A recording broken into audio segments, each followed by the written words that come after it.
It's May, and around here that usually means it's time to harvest onions. In today's video, I'll show you the different types I have growing, including my favorite Itoy onion. We'll talk about when to harvest, and I'll even give you some tips about curing and storing them too. I'm Angela from Growing in the Garden. My garden's in Mesa, Arizona. I want to help you succeed, even if you're gardening in tough conditions. In the low desert of Arizona, onions are usually harvested around the beginning of May. But keep an eye on your onions and look for signs of readiness as early as the end of April or as late as the end of May. These are Itoy onions. They're a multiplying onion that is well suited to growing here in the low desert. They're easy to grow and thrive just about anywhere you plant them in your garden. They tolerate poor soil, they grow bigger in rich soil, sun, shade, it doesn't matter. If you plant one of these bulbs, they will grow and multiply, and you're gonna have a huge clump of onions at the end of the season. Another thing I love about these onions is you don't have to wait until the end of the season to harvest and enjoy them. You dig down and pull off a little bit of the clump. You separate it from the rest of the onions, and they'll continue growing. You can take it inside and use it. I peel off this outer skin, chop up the entire onion. It's all edible. If you want to harvest the entire clump, the best time to do that is when you see several of those lower leaves starting to brown. That means the bulbs have formed and you can harvest at any time. There's a wide harvesting window. You can begin harvesting in May all the way through July. These stalks will continue to die back the longer you wait. We'll talk more about curing later, but if you want to skip that step and not mess with curing it, you can let those stalks die back completely in the ground and let them cure in your garden. Another incredible thing about these onions is if you want to pull them and harvest them earlier, you can still cure them and plant them next season. The bulbs will be smaller, but it will still work. So you really can pull anytime and plant at any time. This is the fun part. So satisfying to pull up these onions that have been growing for months.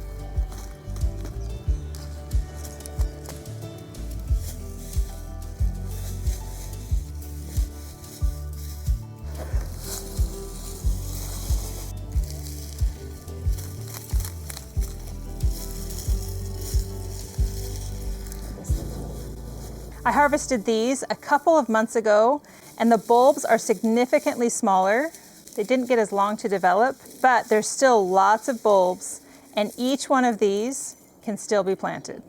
No matter when you harvest the onions, if they're teeny like this one, or all the way up to the biggest bulb, it's important to give them good airflow and let them cure. If you stick them in a plastic bag or somewhere that will trap the moisture, they will rot, and that will prevent them from sprouting next season. Keep them dry. The heat doesn't bother them as much as moisture would.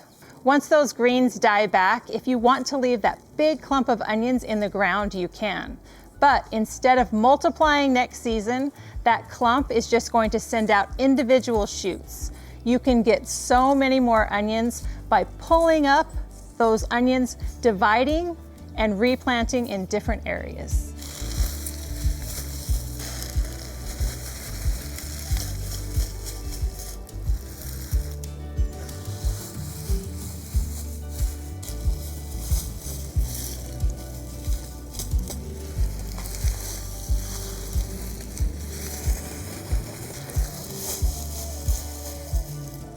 So these tops are tipping over and there's lots of brown fronds. It's a really good time to harvest these onions. I think that was the last clump. So many onions this year. So you want to remove as much soil as you can, but don't wash these onions. That will definitely slow down the curing process and promote rot. There are lots of different types of onions, and in different parts of the country, some are easier to grow than others. For example, shallots. I've tried to plant them at different times of the year, several different times, and had minimal success. I planted these shallots back in the fall, same time I planted the Itoy onions, and I've got a couple of sad looking shallots here, but really not much at all. for the several dollar package of shallots that I bought. So there were 4 shallots in the bag. 2 of them didn't sprout, and the 2 that did look okay, but nothing great. These scallions were also a bit of a disappointment this year. I have grown green onions with better success other years, but because they didn't get much sun, they really didn't grow that well. I'm not saying don't grow these types of onions. I'm sure other gardeners have grown them very successfully. But for me, they aren't as foolproof as something like the Itoy onions or the other bulbing onions that I typically grow. Here in the low desert, I grow short day onions. And as we get close to harvest time, those lower leaves are going to begin to tighten around the onion, and that will cause the tops to flop over. That tells you the bulb has stopped forming and it's getting close to harvest time. The tops of several of these onions in this bed have already flopped over. When most of them do the same, I'll push the other ones over and turn off the watering to this bed and wait about 10 days and then harvest my onions. So that means I'll probably have to hand water some of the other plants in this bed, but turning off that water allows the plant to dry out naturally and it will cure better. I've also had a decent number of onions bolt this season. You know it's bolting because the central stalk gets thick and it starts to form a flower bulb on the top. Once this happens, the onion won't cure as well, and it's important to harvest and use them right away. A couple weeks ago, I went through this bed and harvested all of the bolted onions. I took them inside, chopped them up, and put them in my freeze dryer. Freeze-dried onions are an excellent way to preserve bolted onions.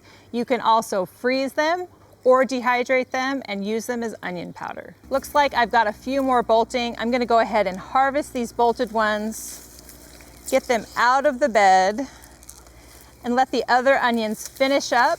These all have this bolting stem.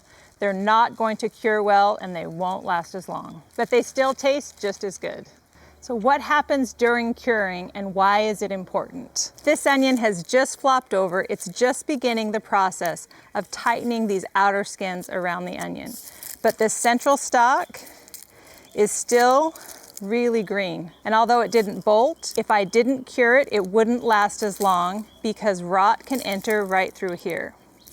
So when you cure an onion, all of these are going to dry and tighten around the onion to protect it from rot. After curing, all of this stem has withered and dried, and it is protecting this onion inside. So what's the best way to cure onions? If you live where it's warm outside but not hot, putting them in a shady location with good airflow is perfect. If it's hot outside, above 80 degrees, the onions will cook. So you need to bring them inside. I set up a wire rack and cure my onions inside. The ideal temperature is 75 to 80 degrees. Lay the onions out in a single layer and provide a fan for good airflow. Let the tops die back naturally. You'll know they're ready when the tops are all brown, and if you give it a little tug, they pull away easily from the onion. All these types of onions, the regular and the Itoy, can be cured in that same way. Remember, don't trim any roots, don't trim off the tops, or wash anything off.